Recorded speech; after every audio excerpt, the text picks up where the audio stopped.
বন্ধুরা, আজকে আমরা শিখব কিভাবে সরকারি চাকুরিজীবীদের বেতন কাঠামো তৈরি করা হয়।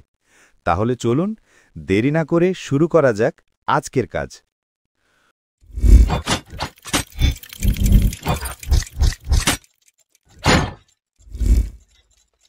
প্রথমে আমাদের একটি বেতন কাঠামো তৈরি করতে হবে, যেখানে নাম, পদবি ও মূল বেতন নির্ধারণ করা থাকবে।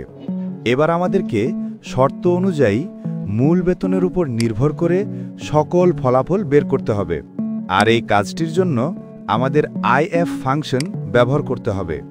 প্রথমে আমরা বাড়ি ভাড়ার সেলে ক্লিক করে টাইপ করব = if bracket click basic cell less than 5000 click basic cell into 25%। এবার আমরা কাজটি সহজ করতে ইফ থেকে শুরু করে পুরো অংশটা সিলেক্ট করে কপি করব। তারপর কমার পর ক্লিক করে পেস্ট করব। এরপর এডিট করব লেস দেন ভ্যালু ও পার্সেন্টেজ। এভাবে বাকি আরও দুটি শর্ত কপি, পেস্ট ও এডিটের মাধ্যমে সম্পাদন শেষ করে শর্ত অনুযায়ী 4টি ক্লোজিং ব্র্যাকেটে দিতে হবে। তারপর এন্টার প্রেস করব। এখন চিকিৎসা ভাতার কাজ আরও সহজ করতে বাড়ি ভাড়ার ফলাফলে ডাবল ক্লিক অথবা F2 চেপে সূত্রটিকে চালু করব। তারপর পুরো সূত্রটি কপি করে পেস্ট করব। এবার শর্ত অনুযায়ী শুধু পার্সেন্টেজ পরিবর্তন করে এন্টার প্রেস করব। এভাবে বাকি ঘরের ফলাফলগুলো একই পদ্ধতি অনুসরণ করে শেষ করব।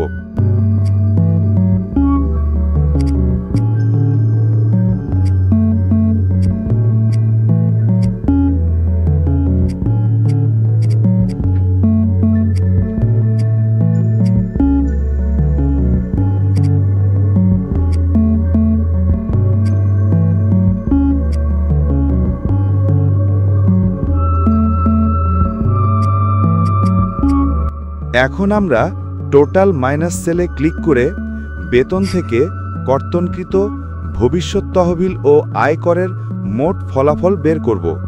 তার জন্য = provident fund plus income tax enter press করব।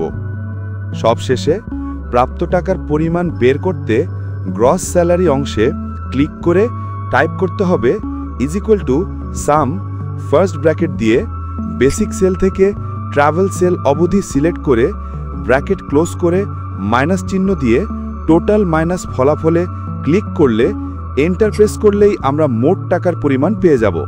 এবার সকলের ঘরে ফলাফল বের করতে বাড়ি ভাড়ার সেল থেকে গ্রস স্যালারি সিলেক্ট করে ফিল ডাউন করতে হবে। ব্যাস, হয়ে গেল সরকারি চাকুরিজীবীদের জন্য একটি উন্নত বেতন কাঠামো। এভাবে শর্ত মেনে আমরা যে কোনো বেতন কাঠামো তৈরি করতে পারব। ভিডিওটি ভালো লাগলে লাইক, কমেন্ট ও শেয়ার করতে ভুলবেন না। এমন আরও ভিডিও পেতে আমাদের চ্যানেলটি সাবস্ক্রাইব করুন।